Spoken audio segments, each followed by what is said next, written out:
Right. Otherwise, layoffs is not a bad term. Right. It is inevitable. I've hired an organization from, scaled it up to 10,000 and brought it up to 2,000 by the time I left. Wow. So Okay. that kind of a Whoa. layoff thing. Have received suicide threats. Oh my God. My CEO's family was threatened. Oh my God. That Yeah. I'm going to kidnap your daughter when your wife is going to drop her to Oh the my God. bus stop. Ah. As HR, my team members used to get suicide SMSs. Wow. And at night, 11 p.m., my team member would call, "Ma'am, what's happening? What am I supposed to My do? God. How am I Yeah. supposed to react?" Ah. I have led conversations where either individuals have just completely broken down. Right. People have abused us, Wow. not caring whether the other person is a female or not. Hmm. We've received abuses. We have also had people who've taken it absolutely graciously to say, "I understand." And trust me, and there was a very good organization that I was part of where the CEO said, "All the layoffs that I'm doing right now, it will be my endeavor to get everybody back as soon as I can." And that CEO actually did that. Actually happened. Yeah. So yeah, so these are also examples Right. that exist, and when you're doing that conversation, if you're abusing the HR person or if you're abusing the management, we're also individuals, right? Right. We're also human beings. It's not something that we're doing out of will. What has happened to you will happen to us as well. That's the longer That's term what happens. Yeah, absolutely. thing Yeah. as well. Yeah. So we are not at fault. So kindly, I'm not saying accept it graciously, but it is what it is. Yeah. We've all been through it, and Yeah. Utkarsh has been, you've been very helpful to people to kind of talk about your Yeah. own experience about it. Yeah. So it happens is that take it positively. The world is taking it positively. We are not Right. banishing those CVs to Right. say we are not going to hire them. Right. We are absolutely more than eager to hire people who've had great experiences in startups. Right. Even if those startups have failed. Right. I proudly talk about the startups that I've been part of which failed. Right. Because those learnings are very different to what a learning from a successful Absolutely. startup is. Absolutely. So it's just that, just take it with a pinch of salt. Another, suggestion that I could also give is use your money that you have, that Right. you're getting on a monthly basis, judiciously. And this is especially true the females working in the startup world. As females, we are very bad with our financial management. But start saving enough so that you have at least a leeway of 3 to 6 months. If something were to happen, you at least have something that you can kind of fall back on. So Right. your investments need to be really, really careful. Right. Don't just splurge on your trips. Also do your investments and then splurge on your trips. Right. Superb. I think that's like very, very good advice, and I think thank you. I think this will be very, very helpful for anybody who kind of watches this. Any other thing that you would want to kind of say to our viewers? Yeah, so again, 2-3 things that I think are important from a startup ecosystem perspective. Keep upskilling yourself in a manner that is relevant to what's happening in the market right now, because market is very dynamic. The startup ecosystem is in that dynamic dynamic ecosystem, as I said. So don't just assume that what got you here is going to take you there as well. Absolutely. So what you're doing right now, keep enriching your experience from that perspective that you're able to grow ahead as well.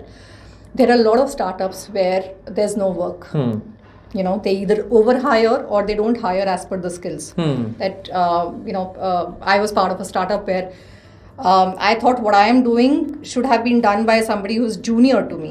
Why have they hired me, or why are they paying me the salary to do this work? And so I would finish my job in 2-3 hours and just sit idle. but don't sit idle. And I didn't sit idle that point in time. I focused on my writing, and that's what I'm using now. Right. So any such opportunity that you get, use it to hone your skills in a manner that it gives you benefits later on. Moonlighting has been a famous topic. Absolutely. You should do a video on that as well. Absolutely. But moonlighting as HR, it is negative from the perspective that if you're doing the same work for a competitor or any other company, absolutely a no-no. Right. But if you're doing some work which is for your own interest, upskilling, hobby, or a future course of income that you want to build in, absolutely, as long as you're getting free time, please do that. Right.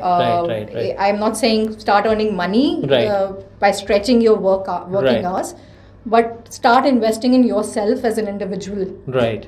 Because this is very, very critical from a long-term perspective. Startup jobs is not something from where you'll retire. You will have a time period where absolutely. Either you're without job or you're on your own. Correct. Or you're just scouting in the market for your job, next job. Right. So because you've been investing in your skills, you've had a financial backing, you will have higher chances of kind of getting something. Right. And the last thing is build your personal brand. Right. Very important. Very important, guys. Job title right now is so important. When you're on your LinkedIn, you're able to kind of talk about your job title and then do posts which are related to the work that you're doing. Right. Tomorrow, if that job title goes away, people will still relate to the work that you're doing. Absolutely. Yeah. So they reach out to you for opportunities on their own. Yeah. Or if you were to stand up and start, your own business or anything in the startup that you're interested in. You will have people who are similar minded because you build that network. Absolutely. So build your personal brand. Absolutely. That's critical, super critical. Most of the people that I meet, they say, I don't like writing on LinkedIn. I'm a shy person. It's nothing to do with your shyness or your it's a necessity right now. Right. I agree, completely agree. And I think honestly, this is what we've also been doing. Right. I mean, she's very active on LinkedIn. I'm very active on LinkedIn, right? And the whole idea is obviously kind of to build this sort of body of work where kind of people come to our pages, and obviously it kind of helps people, right? Obviously we are on our own at this point in time, but even if we weren't, right, I'm assuming we probably have reached that kind of stage where we are in the zone of kind of just putting it out there, so that let's say tomorrow down the line, if we want to kind of be on our own, then we kind of absolutely. And that networking that you build, that the network that you build either on a social media or your office is so important for you to leverage on, right? The fact that I am doing a first video is because Utkarsh is a gem of a person. I know that he's here out in the open to help people. And that's a common purpose that I kind of relate to. And just because he's a nice person, we built that rapport, networking while working together, is that we are here now for each other. Similarly, your friends or your network. So, people who kind of pick fights in office on a daily basis, that I don't care, this is my job and I don't care about hurting anybody's emotions, you will be out on your own soon. That is a hard reality. Just don't think it's happened to them, it will not happen to you. It will. And then only your set of people will kind of reach out. And again, there's a very good book, there's a very good concept which also talks about it. That whenever you are in need, your own immediate set of family is going to help you only 1%. The larger help comes from your network of networks. Right. So if I tomorrow need a full-time job, I reach out to Utkarsh. It's very rare that Utkarsh will be able to help me. What he will do is reach out to his network. Yes, absolutely. Yeah. And that network is probably going to help me. Absolutely. That's what happens. Yeah. So that network will only talk to you or would want to work with you only if you've been able to establish what is it that Utkarsh is talking about me to them will enable a job for me. Right. And it's not, this what happens is that this is not superficial then.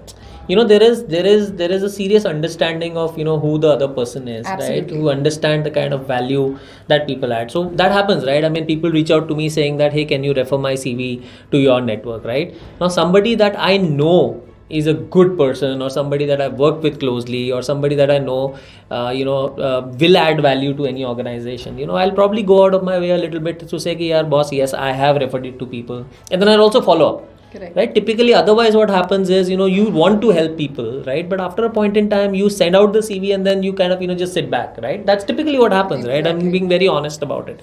But if the network is good, if you kind of, understand the other person well, right? And those things will not happen overnight. Correct. And that will definitely not happen when, you've not spoken to somebody for, throughout the year. And now that you're looking out for a job, you reach out to that person and say, yaar, ye mera CV hai, yaar, yeah, please ek bar, so that won't happen. That right? that never happens. Never happens. As much as anybody would say, that never happens. And I think it's very important. I think that's a great point. Coming to the first question now, I think it was the end, but just linking it back to the first thing that you talked about, how does hiring happen in startups? Right. The network, the CEO's network or his immediate people's network, this is exactly what the network that we're talking about. Absolutely. Right? They will reach out to network that I'm looking for somebody in marketing. They will reach out to I'm looking for somebody that my tech team. Right. And these are the CVs then that will go to the startup. Right. And then this is the startup which will turn into a great valuation and you'll earn a lot of ESOPs. Superb. Great. That's outstanding, Dora. Thank you so much for your time. I think this has been like hugely helpful, and I'm sure it's going to help everybody who's kind of looking at this video. You will find Dora's email, LinkedIn, and all the details in the video description. Please have a look. Please reach out to her directly. She's very helpful, right? She would love to answer any queries or any questions that you might have. And thank you so much for your time, and like always, don't forget to like, share, and subscribe. Thank you so much, Dora. My pleasure. It's been a pleasure having you with us. Right? Thank you so much. Thank you so much. Thank you. Bye, everyone.